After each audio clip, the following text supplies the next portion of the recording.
Muito bem, semana passada, então, nós fizemos uma introdução a 1 Coríntios e olhamos aquela primeira parte da carta, capítulo 1, versículos 1 até versículo 16, 17. E hoje nós vamos, então, na nossa segunda aula, falar desse segundo tema de 1 Coríntios, que é a sabedoria de Deus. E o texto que nós vamos olhar hoje, e tem bastante coisa aqui, então, na verdade, nossa aula ela vai ser mais uma visão panorâmica do que qualquer outra coisa. Nós vamos olhar, então, 1 Coríntios 1, 17 a 2, 16. E a primeira coisa que eu quero pedir para vocês é que vocês formem agora uma dupla ou um trio para a nossa aula. Então, pode se mexer aí no seu lugar. Forme uma dupla ou um trio. Se acontecer de ter que fazer um quarteto, não tem problema. Só não pode ficar sozinho agora. Tem que ser, no mínimo, uma dupla. E de quando em quando a gente vai fazer aqui uma interação. Então, forme aí a sua dupla, o seu trio. Pessoal que está em casa, aí, se você estiver junto com alguém, evidentemente, forme aí o seu grupo. Ou se você estiver numa sala aí com várias pessoas, também pode fazer isso. Muito bem. Hoje nós vamos ver aqui quatro parágrafos que falam sobre a sabedoria de Deus. Como que a sabedoria de Deus é revelada? A sabedoria de Deus é revelada na cruz, capítulos 1, de 17 a 25. A sabedoria de Deus é revelada nos Coríntios, capítulo 1, 26 a 31. A sabedoria de Deus é revelada na pregação de Paulo, capítulo 2, versículos de 1 a 5, e a sabedoria de Deus é revelada por meio do Espírito, capítulo 2, de 6 a 16. E a pergunta que a gente se faz é: por que Paulo começa 1 Coríntios falando sobre esse tema, o tema da sabedoria de Deus? Por que ele teve a necessidade de abordar esse tema? E nós vamos começar então falando sobre a sabedoria de Deus revelada na cruz. E aí você pode então abrir a sua Bíblia em 1 Coríntios capítulo 1, e nós vamos ler dos versículos 17 até o versículo 25. 1 Coríntios 1, 17 a 25. Pois Cristo não me enviou para batizar, mas para pregar o Evangelho, não, porém, com palavras de sabedoria humana, para que a cruz de Cristo não seja esvaziada. Pois a mensagem da cruz é loucura para os que estão perecendo, mas para nós que estamos sendo salvos é o poder de Deus. Pois está escrito: destruirei a sabedoria dos sábios e rejeitarei a inteligência dos inteligentes. Onde está o sábio? Onde está o erudito? Onde está o questionador desta era? Acaso não tornou Deus louca a sabedoria deste mundo?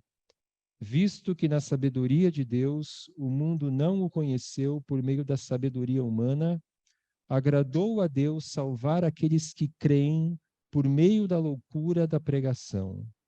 Os judeus pedem sinais miraculosos e os gregos procuram sabedoria. Nós, porém, pregamos a Cristo crucificado, o qual, de fato, é escândalo para os judeus e loucura para os gentios. Mas para os que foram chamados, tanto judeus como gregos, Cristo é o poder de Deus e a sabedoria de Deus. Porque a loucura de Deus é mais sábia que a sabedoria humana, e a fraqueza de Deus é mais forte que a força do homem. Então, o que Paulo faz aqui nesse texto é contrastar a sabedoria de Deus com a sabedoria do mundo.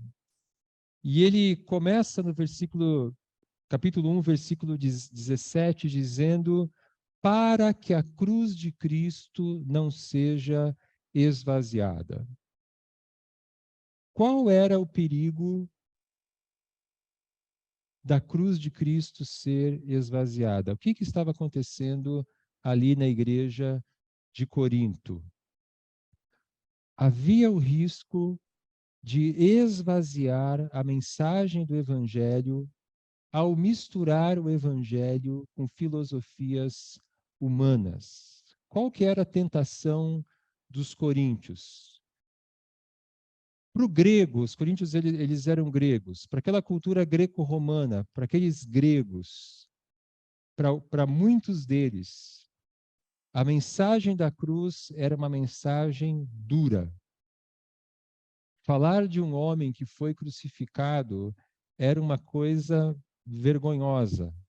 A cruz era considerado algo ofensivo para as pessoas. E muitos deles queriam açucarar a mensagem da cruz, a mensagem do Evangelho. Queriam tornar a mensagem do Evangelho algo mais palatável, algo mais aceitável, mais agradável aos ouvidos greco-romanos, né? A gente sabe que a cultura em Corinto era uma cultura grega misturada com a cultura romana, por isso que a gente usa essa expressão greco-romana, ou greco-romano. Então, existia na igreja de Corinto uma tendência de misturar o evangelho com filosofias humanas e, com isso, aguar o evangelho, contaminar o evangelho. E vamos lembrar agora o que é o evangelho. Qual é a essência? 1 Coríntios capítulo 15, versículos 3 e 4, Paulo faz um resumo ali da essência do Evangelho. 1 Coríntios 15, 3 e 4. Pois o que primeiramente lhes transmiti foi o que recebi, que Cristo morreu pelos nossos pecados, segundo as Escrituras, foi sepultado e ressuscitou no terceiro dia, segundo as Escrituras. Então, nós temos aqui a essência do Evangelho. Cristo morreu pelos nossos pecados, Cristo ressuscitou. E o que Paulo quer fazer aqui em 1 Coríntios capítulo 1, ele quer, então, deixar claro. Eu preciso me acostumar porque quando eu mudo aqui no meu computador, não muda ali. Então, eu tenho que lembrar sempre de fazer as duas coisas. Paulo ele quer deixar claro que o evangelho que ele pregava, que a forma que Deus escolheu para salvar as pessoas, para trazer salvação, ele é diferente e ele é superior a qualquer filosofia humana. Então, o que Paulo vai fazer no capítulo 1, no capítulo 2, é mostrar a superioridade do evangelho em relação às filosofias humanas. O evangelho, ele é superior. O evangelho, ele é a sabedoria de Deus. E ele fala então dos judeus, capítulo 1, versículo 22, ele diz: os judeus pedem sinais miraculosos e os gregos procuram sabedoria. Então, Paulo divide a humanidade aqui em dois grupos, judeus e não judeus. Quando ele usa a expressão grego aqui, é uma forma de se referir a todos aqueles que não são judeus. Ele faz uma generalização, né? O grego não é apenas aquele que nasceu na Grécia, mas todo aquele que não é judeu, que nem ele diz lá em Romanos 1,16, não me envergonhe do evangelho, pois ele é o poder de Deus para a salvação de todo aquele que crê, primeiro do judeu e também do grego. judeu e não judeu. E Paulo diz aqui que os judeus pedem sinais miraculosos. Que tipo de Messias os judeus queriam? Eles queriam um Messias general, um Messias poderoso, um Messias que reunisse um exército e derrotasse os romanos. E eles queriam também um Messias que comprovasse a sua identidade messiânica com milagres, com sinais. E é muito interessante que nos evangelhos nós vemos os fariseus, os judeus, fazendo exatamente isso. Vocês lembram uma vez em que eles pediram que Jesus lhes desse um sinal, né, fizesse algo extraordinário que provasse que ele era de Deus? E ele respondeu: nenhum sinal será dado a esta geração, a não ser o sinal do profeta Jonas. Lembram dessa passagem nos evangelhos? E é muito interessante que esse desejo dos judeus por milagres, em Jesus alguém que fizesse milagres, isso era muito mais um sinal de incredulidade e de rejeição do que qualquer outra coisa. Então, Paulo faz essa crítica aqui aos judeus, evidentemente que ele está falando aqui dos judeus que não criam, né? A gente tem que lembrar que a grande maioria dos primeiros cristãos no início da igreja era formada de judeus convertidos. Mas ele faz aqui um contraste, então, entre judeus e gregos. Para os judeus, a cruz era um escândalo. Ela era símbolo de horror, de fraqueza, de desprezo. Para os judeus, o Messias crucificado era um oxímoron. Gostaram dessa? Um oxímoron. Então, quem tem aí o dicionário, aí olha no Google, né? O que significa isso? Uma contradição de termos. É a mesma coisa que você falar de uma chuva seca. Não existe chuva seca, toda chuva é molhada, né? Um oxímoro é uma... Chover para cima também é um oxímoro, né? É uma contradição de termos. O Messias não podia ser crucificado, porque a cruz era a forma de execução mais humilhante, mais abjeta que você poderia submeter um ser humano. E os judeus não esperavam um Messias crucificado. Como eu já disse, eles esperavam um general vitorioso. Esqueci de mudar, desculpa, gente. Eles esperavam um general vitorioso que derrotasse Roma.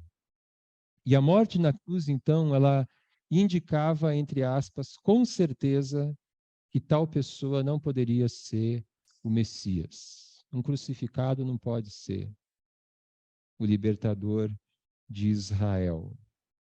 E tem um texto lá em Deuteronômio 21, 23, que Paulo cita em Gálatas, que fala, né, que aquele que é pendurado em madeiro é maldito. Então, os judeus do primeiro século, eles consideravam a crucificação um sinal da maldição divina. Um crucificado não poderia estar debaixo da bênção de Deus. Então, essa era a visão que os judeus da época de Paulo, os que não criam, tinham. E Paulo fala então também dos gregos. Os judeus pedem sinais, os gregos procuram sabedoria. Então, de novo, gregos aqui são os não-judeus que buscavam conhecimento filosófico à semelhança dos gregos.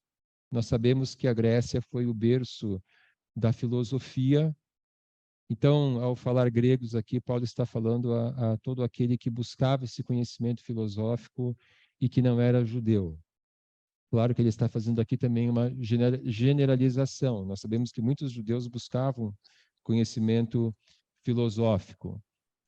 E o que era filosofia para um grego? Era um meio de você conquistar estima, honra e sucesso. Então, ser filósofo, adquirir conhecimento, que a gente pode lembrar aí dos grandes filósofos gregos, Sócrates, Platão, Aristóteles, mas não só eles, muitos outros. Você buscar a filosofia era você buscar a lógica, era você buscar a razão, era você buscar o bom senso, buscar uma vida digna. E ao buscar a filosofia, você encontrava então essas coisas. Você seria estimado, você seria honrado, você teria sucesso. E o Messias crucificado, ele era o oposto desse ideal filosófico. Por isso que, se para os judeus a cruz é um escândalo, para os gentios ela é loucura. Versículo 23. Nós, porém, pregamos a Cristo crucificado, o qual de fato é escândalo para os judeus e loucura para os gentios. Versículos 23 e 24. Deixa eu ler aqui direitinho então agora. 1 Coríntios 1, 23 e 24. Nós, porém, pregamos a Cristo crucificado, o qual de fato é escândalo para os judeus e loucura para os gentios. Mas para os que foram chamados, tanto judeus como gregos, Cristo é o poder de Deus e a sabedoria de Deus. E aqui Paulo chega então no cerne, na essência do seu argumento. Aos olhos dos judeus, a cruz é escândalo. Aos olhos dos gentios, a cruz é loucura. Mas para os que foram chamados, quem são os chamados? São os que creem no Evangelho. Os convertidos somos nós. Para os que foram chamados, tanto judeus como gregos, Cristo é o poder de Deus e a sabedoria de Deus. Porque a cruz foi o meio escolhido por Deus para trazer a salvação. Então, aos olhos do mundo, isso é loucura. Um homem crucificado ser o salvador do mundo, isso não faz o menor sentido. A cruz é uma coisa nojenta, a cruz é uma coisa desprezível. Dizia-se, né, que a cruz não deveria ser mencionada na presença de pessoas educadas. Mas para aquele que crê, a cruz é o poder e a sabedoria de Deus. E por meio da cruz, então, Deus inverte o conceito de sabedoria. A sabedoria humana se torna loucura e a cruz se torna sabedoria. Veja o que diz o versículo 25. Porque a loucura de Deus é mais sábia que a sabedoria humana, e a fraqueza de Deus é mais forte do que a força do homem. Versículo 25. Então, como foi que Deus trouxe a salvação? Deus usou algo insano, algo fraco como a cruz, para solucionar de uma vez o maior problema da humanidade, que é o pecado. Então, o que Paulo está dizendo aqui é que a nossa salvação, ela não resulta da sabedoria humana, nem da força humana, mas da loucura e da fraqueza de Deus na cruz. E isso é algo humilhante para nós. Isso é algo humilhante porque a nossa salvação, ela não é conquistada pelo nosso esforço, ela não é conquistada pela nossa reflexão, ela não é conquistada pelo nosso conhecimento, pela especulação filosófica. Nada disso. A nossa salvação é conquistada por um crucificado.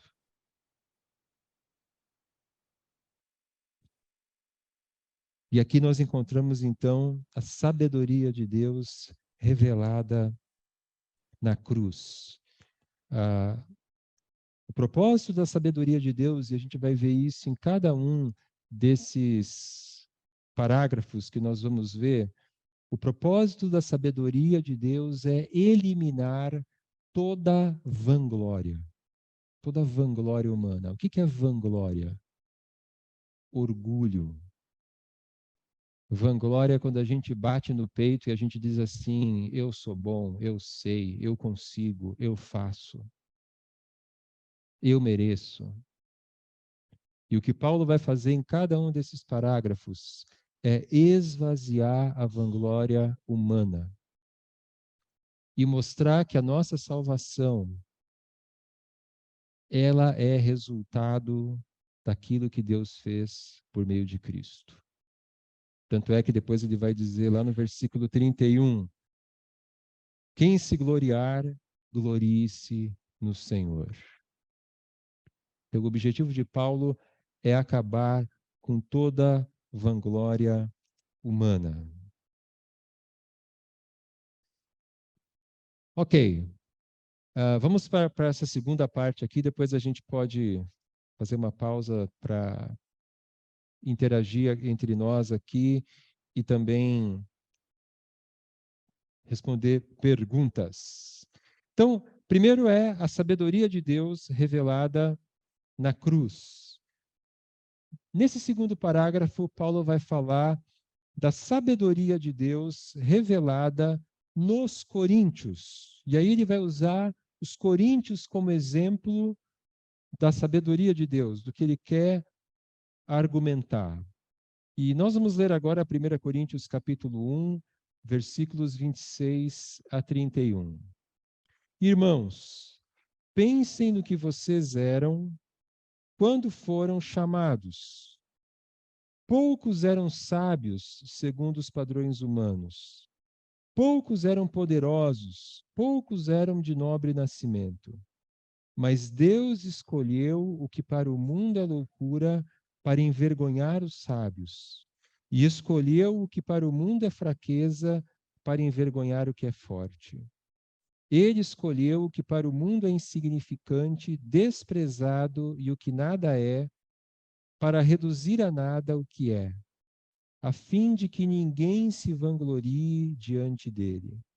É, porém, por iniciativa dele que vocês estão em Cristo Jesus, o qual se tornou sabedoria de Deus para nós, isto é, justiça, santidade e redenção, para que, como está escrito, quem se gloriar, glorie-se no Senhor. É muito interessante nós pensarmos que os filósofos, eles procuravam seus alunos entre os membros da elite. Então, eles procuravam formar ali a sua turma, seus alunos, enfim, com pessoas nobres, ou com pessoas ricas, ou com pessoas bem posicionadas na sociedade, ou com pessoas que nasceram num berço de ouro. E Paulo faz um outro contraste entre a filosofia humana e o evangelho. Ele mostra que o evangelho é diferente. Quem que Deus salva? Deus salva aqueles que creem no evangelho, independente da sua condição social. E por ironia, Os próprios coríntios são exemplo. Deus escolhe como objetos da sua salvação aqueles que o mundo despreza. E aí ele diz nos versículos 26 e 27, irmãos, pensem no que vocês eram quando foram chamados. Poucos eram sábios, segundo os padrões humanos. Poucos eram poderosos. Poucos eram de nobre nascimento. Mas Deus escolheu o que para o mundo é loucura, para envergonhar os sábios, escolheu o que para o mundo é fraqueza, para envergonhar o que é forte. É muito interessante que o Evangelho, ele alcançou aqueles que eram considerados desprezíveis pela cultura greco-romana. A cultura greco-romana, ela era uma cultura bastante preconceituosa, bastante estratificada. Havia uma minoria de ricos, poderosos, e uma grande maioria formada por pessoas pobres, por escravos, por analfabetos e assim por diante. E o que Paulo está dizendo é que Deus revela a sua sabedoria alcançando aqueles que, entre aspas, nada são para a sociedade. E com isso, Paulo está dizendo: olha, vocês estão encantados com a sabedoria humana, vocês estão querendo misturar o evangelho com a sabedoria humana. O que a sabedoria humana faz? A sabedoria humana, ela é elitista. Mas Deus não é elitista. Deus está salvando aqueles que creem. E é muito interessante que o versículo 28 diz assim: Ele escolheu o que para o mundo é insignificante, desprezado, e o que nada é, para reduzir a nada o que é. O que Paulo está dizendo aqui? Que por meio do Evangelho, Deus já começou a julgar os soberbos, os arrogantes, os elitistas, aqueles que se consideravam melhores.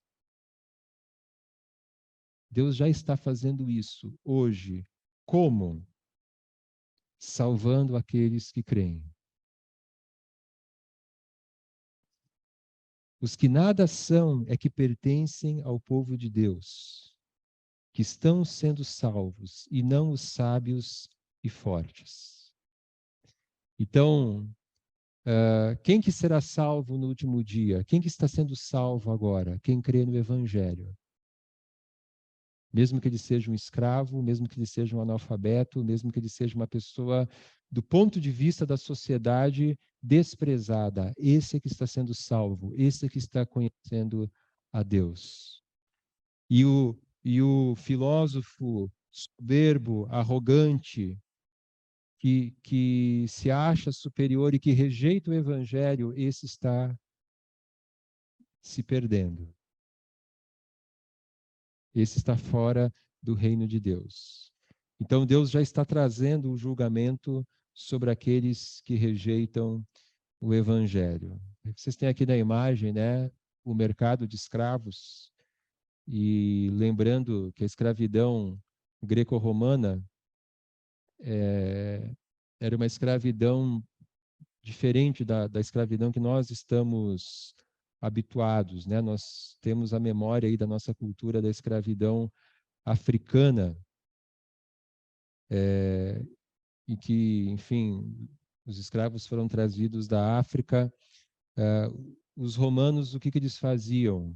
Quando eles invadiam, por exemplo, uma cidade, um país, e eles venciam aquela guerra, eles pegavam aquela população daquelas cidades, daqueles países, e levavam e vendiam as pessoas como escravos. A grande maioria das pessoas no mundo romano era composta de escravos.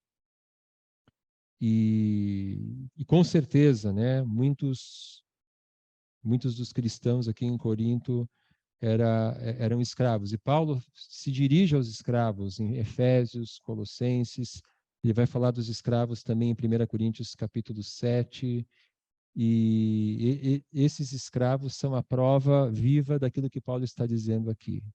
Estes que creem no Evangelho é que fazem parte do povo de Deus. Deus, ele não é elitista. Isso, é claro, não significa, né, que os ricos ou os intelectuais não possam se converter, mas a realidade é que eles são a minoria. É o que Paulo diz no versículo 26. A salvação, ela está disponível para todo aquele que se humilha e aceita a mensagem da cruz. Então, Paulo não está indo agora para o outro extremo. Deus só salva os pobres, Deus só salva os escravos, Deus só salva os analfabetos. Não. A salvação está disponível para todo aquele que se humilha e aceita a mensagem da cruz. E nós temos vários exemplos na Bíblia de pessoas ricas ou intelectuais que creram no Evangelho. Por exemplo, Nicodemos, José de Arimateia, o próprio apóstolo Paulo, que era um intelectual. Lucas era um médico. Febe era uma patrona, uma mulher de posses, uma mulher de negócios. Filemon, e assim por diante.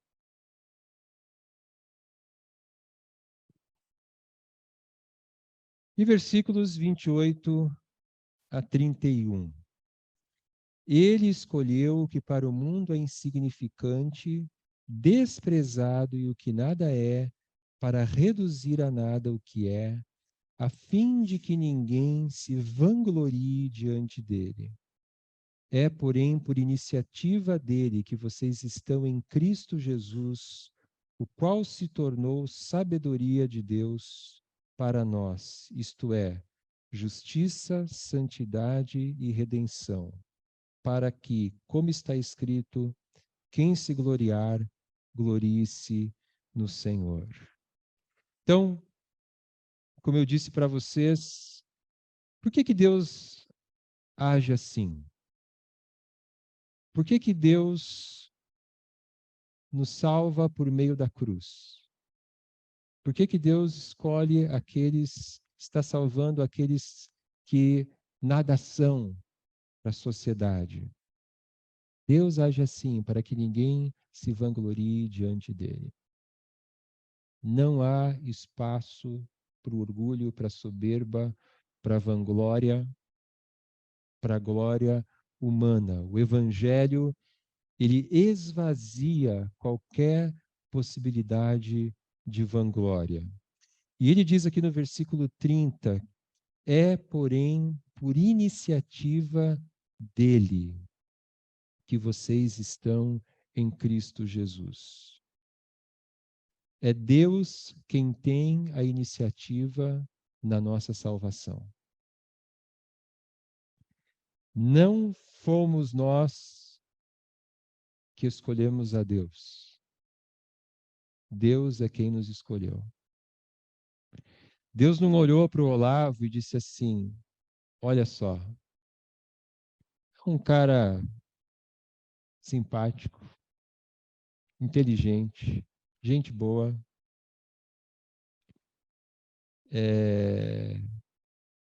Eu acho que eu vou salvar esse cara aí. Eu vou salvar porque eu gostei, fui com a cara dele. Não é assim que funciona, não é assim que acontece. Não foi por isso que Deus. Todos vocês são simpáticos, todos vocês são gente boa, todos vocês são inteligentes. Mas não foi por isso que Deus escolheu vocês. Deus, ele tem iniciativa na nossa salvação. E se a nossa salvação é iniciativa de Deus, Cristo é aquele que conquista a nossa salvação. Olha que interessante, versículo 30.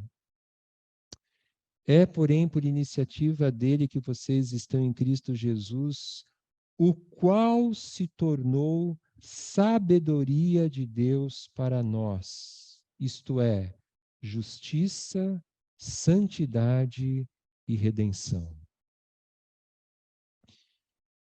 Veja bem, Deus Pai tem a iniciativa e o instrumento que ele usa é Cristo.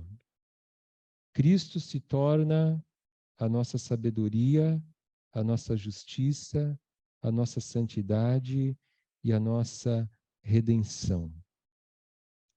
O que Paulo está querendo dizer aqui? Cristo é a nossa sabedoria. Aqueles que estão em Cristo, ou seja, quem que está em Cristo? Quem crê no Evangelho.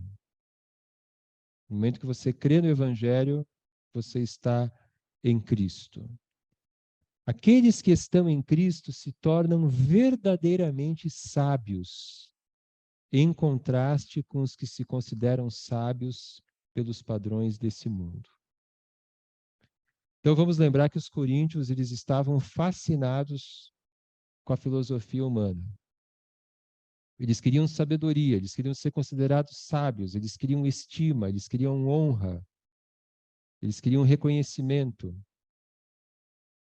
E o que Paulo está dizendo aqui é que os verdadeiramente sábios são os que creem no Evangelho.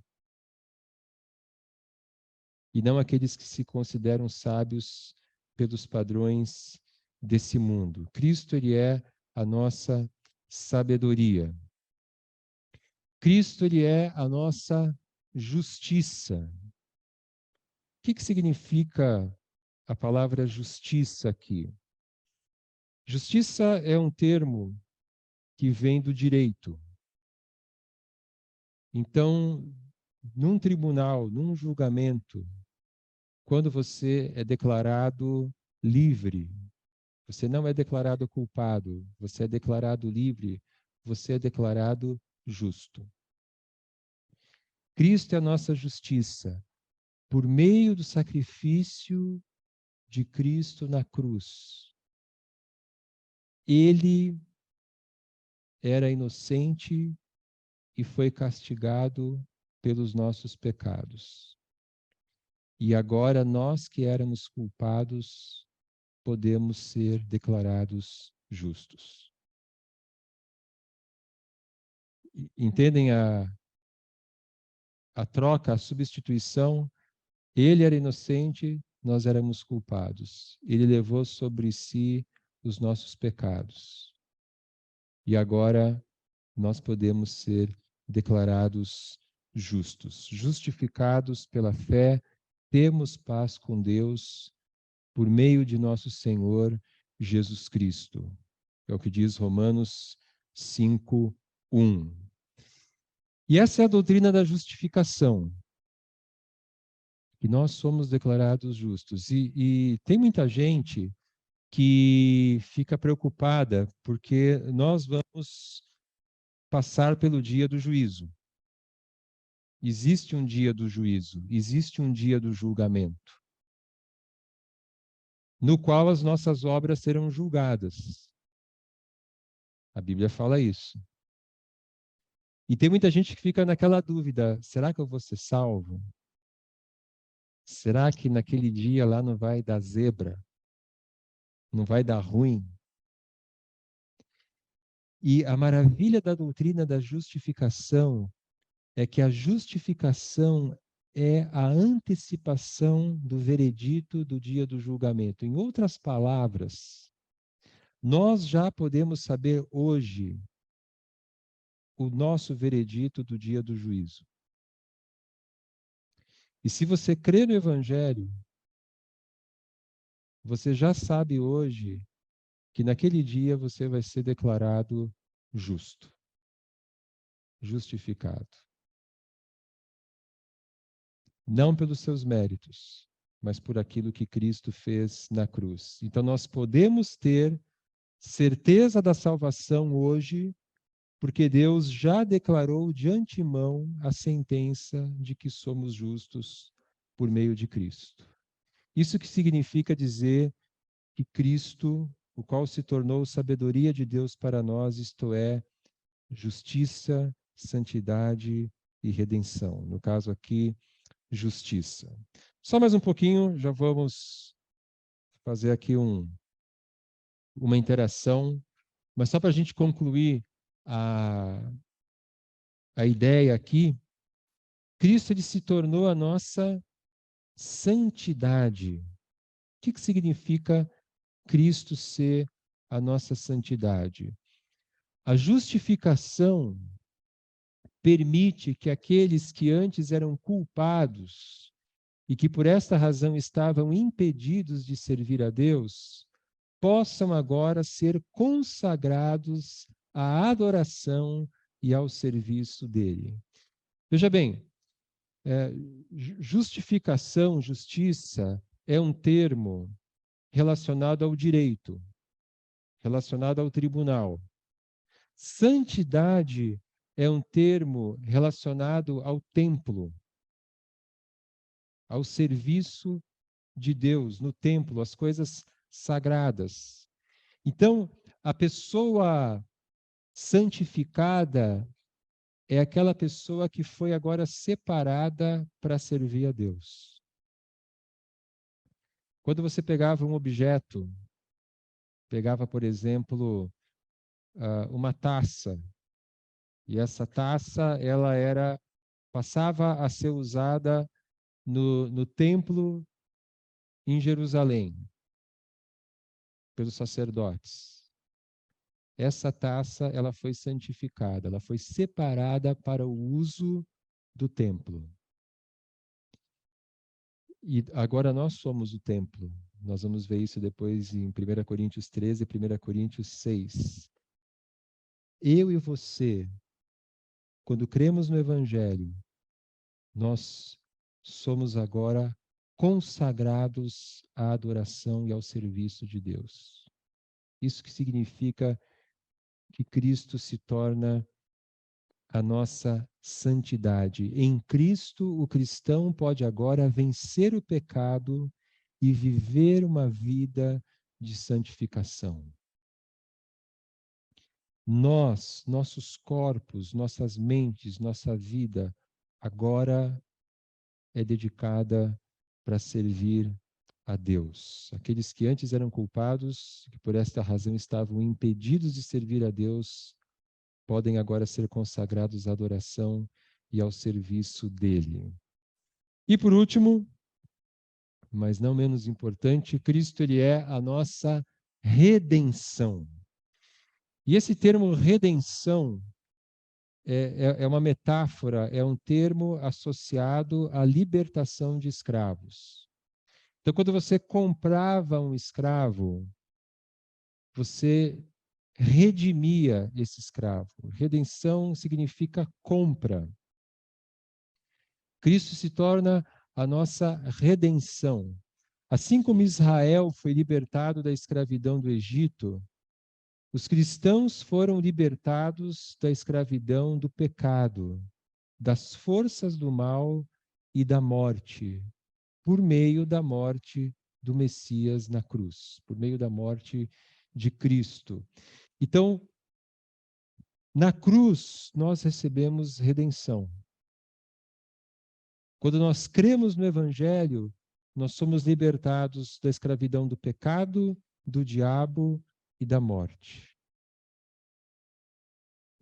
Então, dessa maneira, Cristo ele se torna a nossa sabedoria, a nossa justiça, a nossa santidade e a nossa redenção.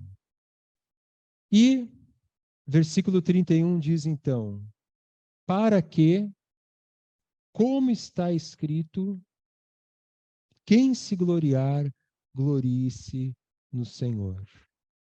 Então, de novo, aquela ideia.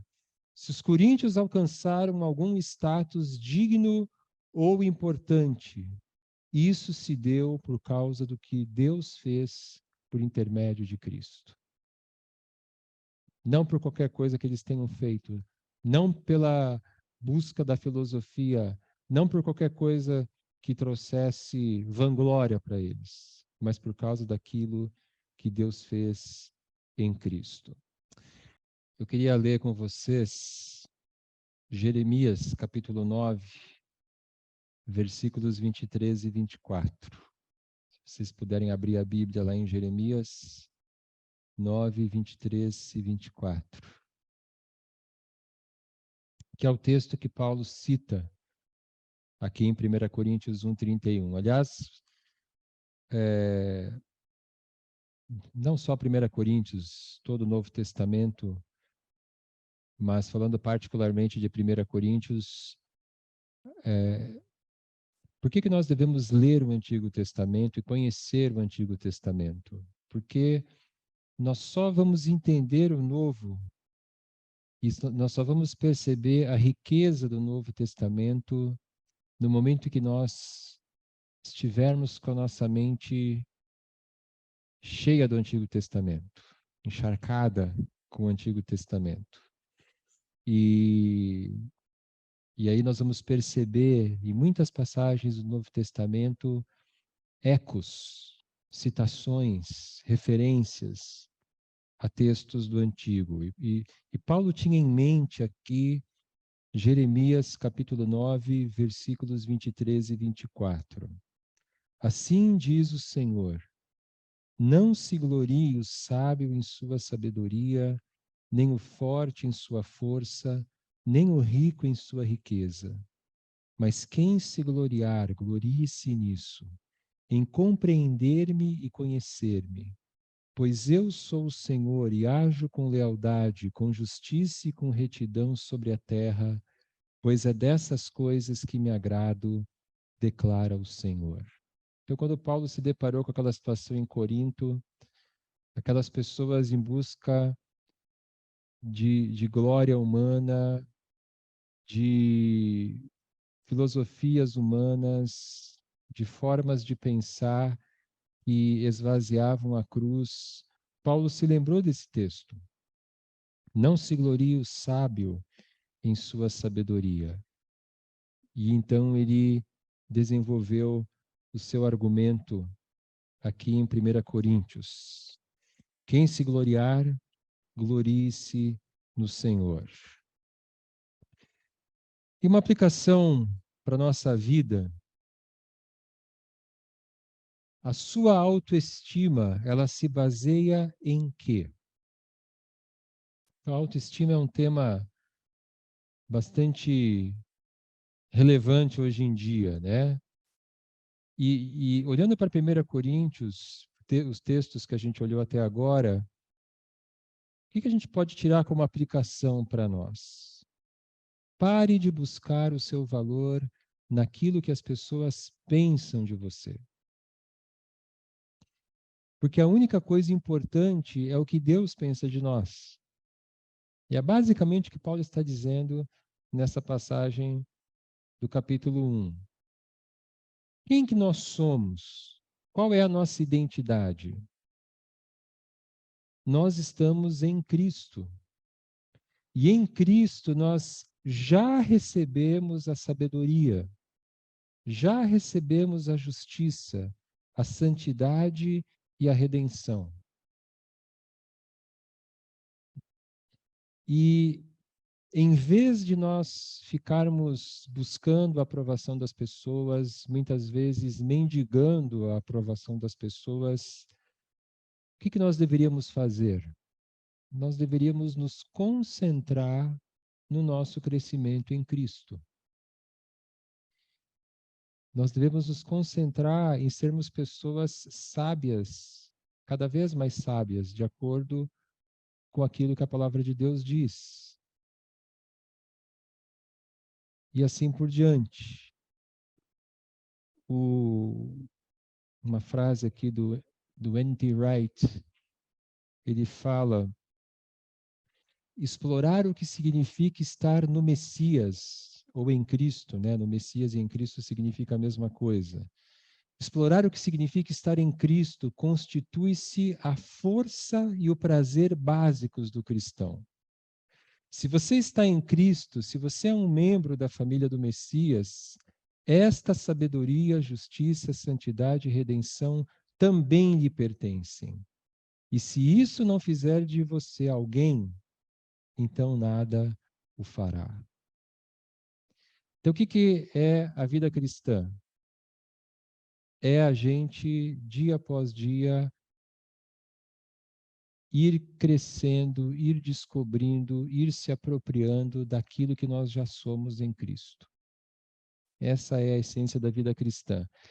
E nós não precisamos provar nada a ninguém.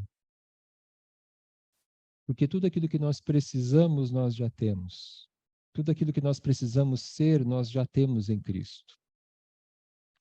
Então, em que se baseia a nossa autoestima? Fica esse desafio, então, aqui para nós, basearmos em quem nós somos em Cristo e não na aprovação das pessoas. A sabedoria de Deus revelada na pregação de Paulo. Vamos dar uma olhadinha agora no capítulo 2, nos versículos de 1 a 5. Esse é um texto muito interessante, porque Paulo vai mostrar agora como Deus revela sua sabedoria, como Deus acaba com a vanglória humana, e ele vai dar como exemplo o próprio ministério dele, a própria pregação dele. 1 Coríntios 2, de 1 a 5. Eu mesmo, irmãos, quando estive entre vocês, não fui com discurso eloquente, nem com muita sabedoria para lhes proclamar o mistério de Deus, pois decidi nada saber entre vocês a não ser Jesus Cristo e este crucificado. E foi com fraqueza, temor e com muito tremor que estive entre vocês.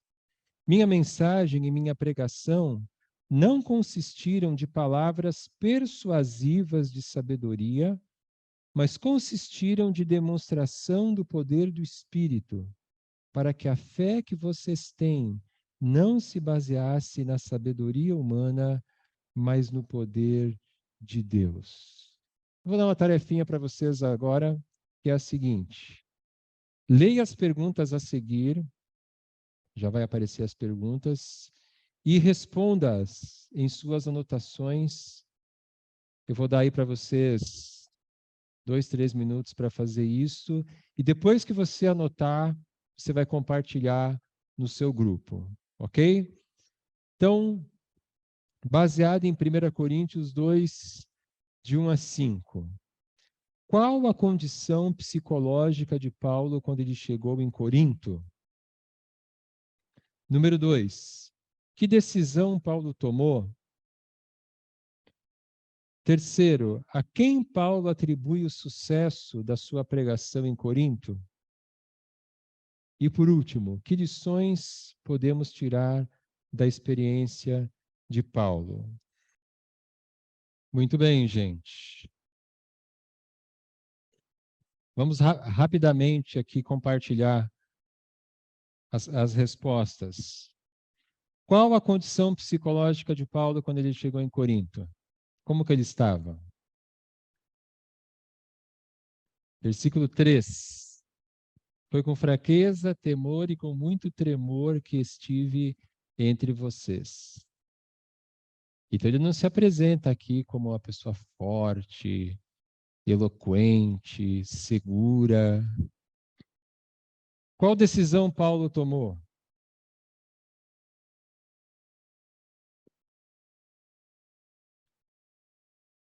Nada a saber entre vocês a não ser Jesus Cristo e este crucificado. Então, a mensagem da cruz. E a quem Paulo atribui o sucesso da sua pregação em Corinto? Ao Espírito Santo. Versículo 4. Minha mensagem e minha pregação não consistiram de palavras persuasivas de sabedoria, mas consistiram de demonstração do poder do Espírito. O que Paulo quis dizer aqui?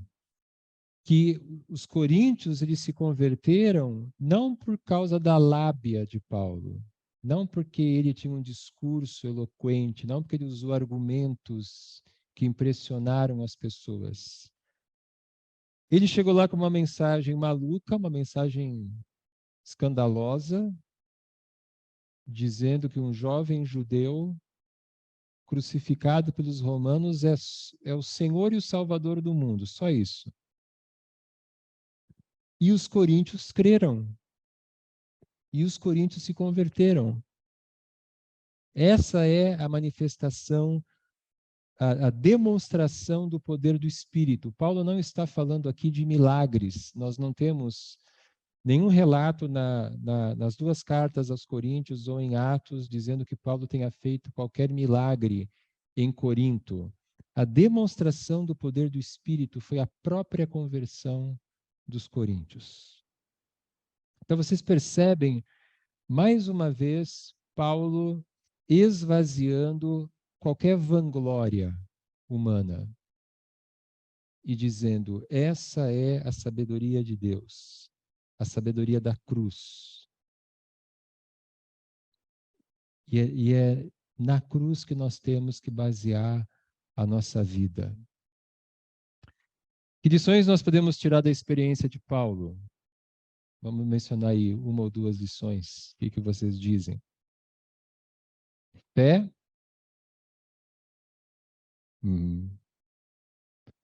Eu vou tentar resumir o que tu disse para todo mundo que está em casa e tudo, né? Dois perigos que a gente corre. O primeiro é da gente chegar com uma certa soberba para falar do evangelho, achando que a gente sabe alguma coisa, né? Ou que as nossas palavras é que vão convencer as pessoas. E a segunda coisa é não confiar. Ah, ok. Tá. Ou ter medo de desagradar as pessoas, alguma coisa assim. Beleza. Então, esse é legal porque Paulo ele fala da cruz, ele fala dos coríntios e ele fala dele mesmo. Ele cita o seu ministério como um exemplo de fraqueza. E, gente, indo aqui para a finaleira da nossa aula, nós temos aqui ah, quando a gente tem um curso, né, a gente tem conteúdo, tem que passar conteúdo, e às vezes esse conteúdo ele pode ser meio pesado, meio maçante, talvez, para alguns de nós. Então, a sugestão que eu dou é aguente firme aí e depois assista a aula de novo, porque tem coisas que a gente não vai conseguir pegar na hora. Talvez você precise ouvir a aula uma segunda vez, até uma terceira vez, né? Isso acontece comigo quando eu faço algum curso, quando eu sou aluno, né? Às vezes tem que ouvir pela segunda vez, terceira vez, para a gente captar toda a riqueza daquilo que é colocado. E eu entendo que vocês estão cansados, o pessoal de casa também, mas é importante que a gente olhe aqui o restante do capítulo 2, a sabedoria de Deus revelada por meio do Espírito Santo. Nós não vamos fazer um intervalo, mas se alguém quiser levantar e beber uma água, enfim, ficar em pé um pouquinho, fica à vontade. Mas para a gente ir para a última parte aqui da nossa aula, e daqui a pouco eu vou abrir para perguntas. 1 Coríntios capítulo 2, de 6 a 16. Entretanto, falamos de sabedoria entre os que já têm maturidade, mas não da sabedoria desta era ou dos poderosos desta era que estão sendo reduzidos a nada. Ao contrário, falamos da sabedoria de Deus, do mistério que estava oculto, o qual Deus pré-ordenou antes do princípio das eras para a nossa glória. Nenhum dos poderosos desta era o entendeu, pois se o tivessem entendido, não teriam crucificado o Senhor da glória. Todavia, como está escrito, olho nenhum viu, ouvido nenhum ouviu, mente nenhuma imaginou o que Deus preparou para aqueles que o amam. Mas Deus o revelou a nós por meio do Espírito. O Espírito sonda todas as coisas, até mesmo as coisas mais profundas de Deus. Pois quem conhece os pensamentos do homem, a não ser o espírito do homem que nele está? Da mesma forma, ninguém conhece os pensamentos de Deus, a não ser o Espírito de Deus. Nós, porém, não recebemos o Espírito do mundo, mas o Espírito procedente de Deus, para que entendamos as coisas que Deus nos tem dado gratuitamente. Delas também falamos, não com palavras ensinadas pela sabedoria humana, mas com palavras ensinadas pelo Espírito, interpretando verdades espirituais para os que são espirituais.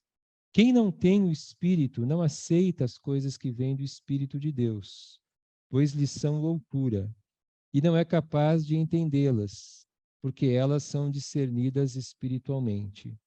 Mas quem é espiritual discerne todas as coisas, e ele mesmo por ninguém é discernido. Pois quem conheceu a mente do Senhor para que possa instruí-lo? Nós, porém, temos a mente de Cristo.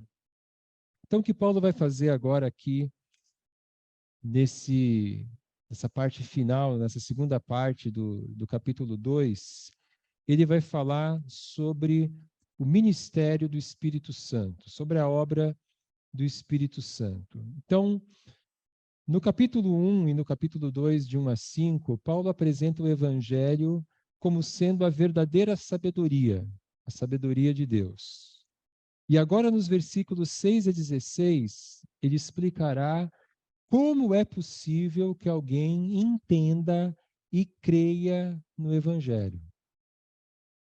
Então, ele vai explicar agora como é possível que alguém creia. E a resposta de Paulo, de forma resumida, é a seguinte: somente por meio da revelação do Espírito Santo é que alguém pode crer.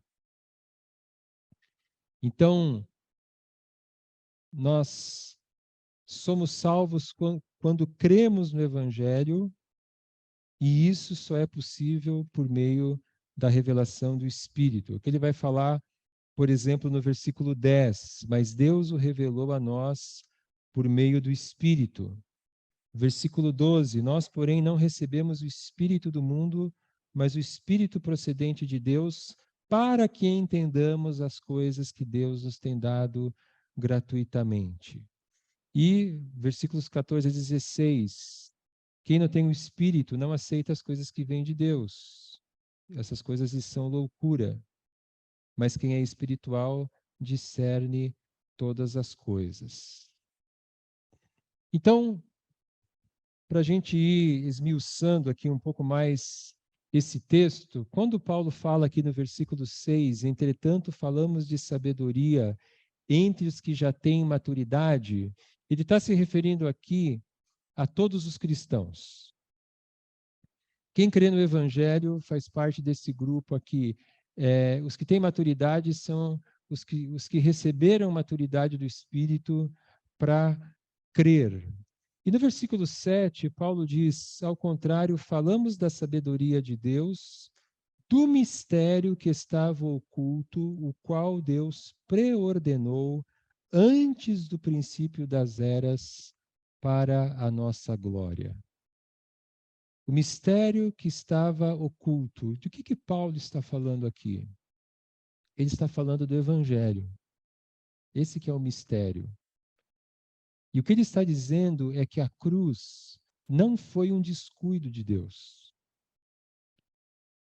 Jesus não foi crucificado porque Deus se atrapalhou ali e fugiu do controle dele e condenaram Jesus e ele foi crucificado. Nada disso. A cruz já havia sido planejada na eternidade passada. E ele diz aqui no versículo 8: nenhum dos poderosos desta era o entendeu, pois se o tivessem entendido, não teriam crucificado o Senhor da glória. E aqui ele fala que os poderosos dessa era, como por exemplo Pilatos, ou como imperador romano, eles podem ser poderosos, mas eles são ignorantes das coisas de Deus. E Deus revelou o mistério do Evangelho àqueles que creem. Versículo 10. Então, a sabedoria de Deus, Cristo crucificado, só pode ser conhecida mediante revelação por meio do Espírito e não pela especulação ou pela reflexão filosófica. É o que dizem os versículos 7 e 8. Então, novamente, vocês percebem que Paulo ele vai repetindo a mesma ideia, repetindo o mesmo conceito. Não há lugar para vanglória humana. Tudo que nós temos na nossa salvação nos foi dado por Deus. Essa é a ideia. E Paulo ele elabora aqui uma breve pneumatologia. Pneumatologia na teologia é a doutrina do Espírito Santo. A gente tem alguns termos na teologia, por exemplo, eclesiologia é o estudo da igreja, escatologia é o estudo das últimas coisas, pneumatologia é a doutrina do Espírito Santo, o estudo do Espírito Santo. A palavra grega pneuma, da onde vem a nossa palavra pneu, significa espírito, vento. Então, o Espírito Santo, a palavra espírito vem de pneuma. O Espírito sonda as coisas mais profundas de Deus, do mesmo modo como o espírito de uma pessoa conhece os pensamentos mais profundos dela. Dizem aí os versículos 10 e 11, né? O Espírito, ele sonda todas as coisas, até mesmo as coisas mais profundas de Deus. E olha que interessante, a metade do versículo 11 ele diz: da mesma forma, ninguém conhece os pensamentos de Deus a não ser o Espírito de Deus. Então, nós não temos como conhecer as coisas de Deus se o Espírito Santo não nos iluminar. O cristão tem o privilégio de receber o Espírito de Deus para entender as coisas que Deus nos tem dado gratuitamente. Versículo 12. Nós, porém, não recebemos o Espírito do mundo, mas o Espírito procedente de Deus, para que entendamos as coisas que Deus nos tem dado gratuitamente. Então, o ministério de Paulo se baseia não na sabedoria humana, não na especulação filosófica, mas em palavras ensinadas pelo Espírito. Versículo 13. Delas também falamos, não com palavras ensinadas pela sabedoria humana, mas com palavras ensinadas pelo Espírito, interpretando verdades espirituais para os que são espirituais. E nesse contexto específico, quando Paulo fala dos espirituais, ele não está falando necessariamente de pessoas maduras na fé. Ele não está falando de espirituais como maturidade, mas nesse contexto, espirituais são todos aqueles que creem no Evangelho, que foram iluminados pelo Espírito. E Paulo fala no versículo 14, algo que a gente experimenta no nosso dia a dia, né?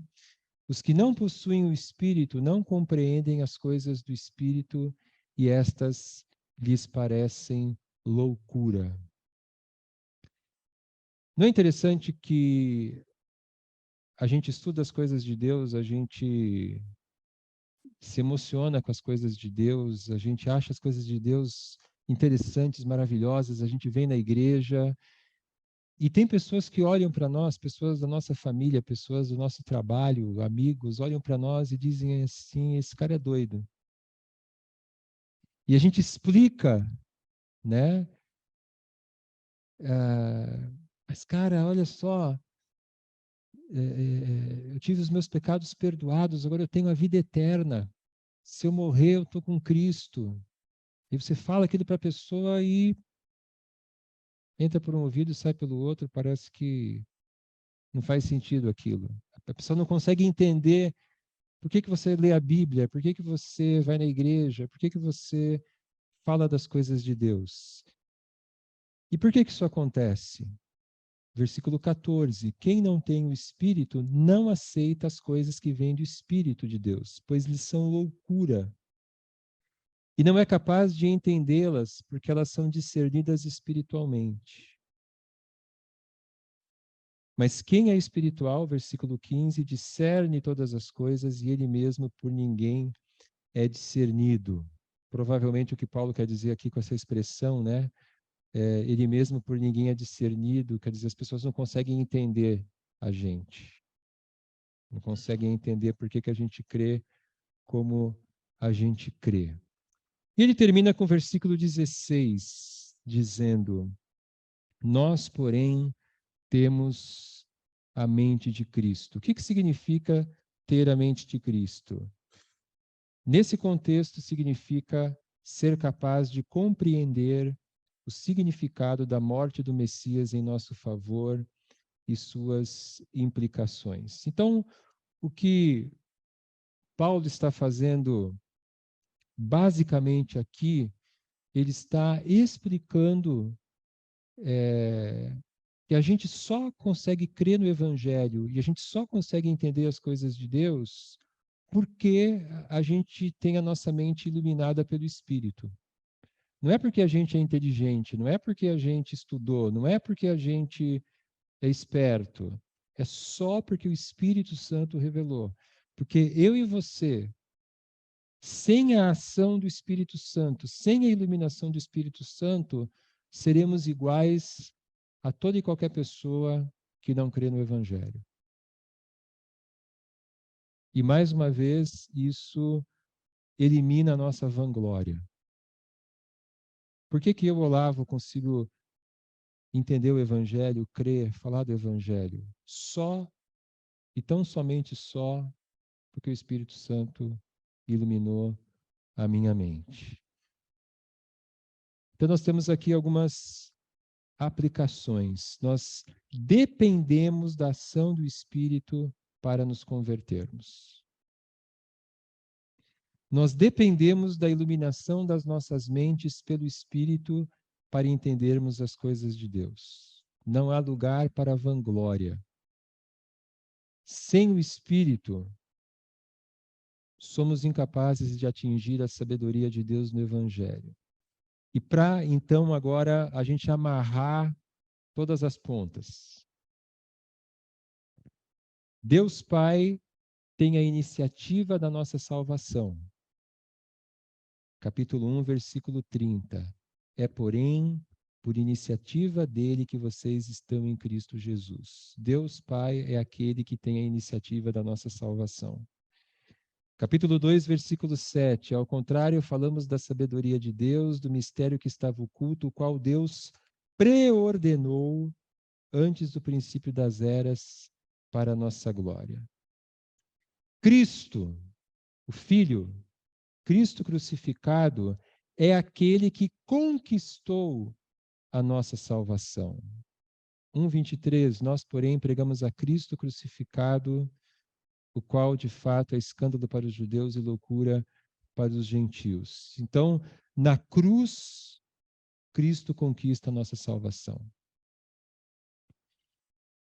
E o Espírito é quem ilumina as nossas mentes para que nós possamos crer. Vocês veem claramente a Trindade. O Pai tem a iniciativa, o Filho conquista a nossa salvação, o Espírito ilumina as nossas mentes para que nós possamos crer. E isso elimina toda e qualquer vanglória. Nós somos salvos por causa daquilo que Deus faz e não por qualquer coisa que nós façamos.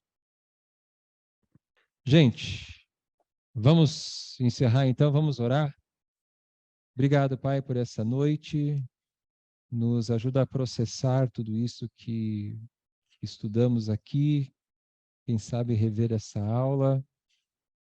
Mas acima de tudo, Deus, enche o nosso coração de gratidão, nos esvazia de qualquer vanglória e nos enche de adoração a Ti, por Tu seres aquele que tem a iniciativa de nos salvar, que fez a obra da salvação por meio de Cristo e que iluminou a nossa mente por meio do Espírito, que a gente possa realmente reconhecer que tudo que temos e sabemos e nossa salvação veio totalmente de Ti. Nos leve em segurança para as nossas casas e nos dá uma noite de repouso, de descanso. É o que nós te pedimos em nome de Jesus. Amém. Queridos, muito obrigado pela presença. Bom descanso a todos.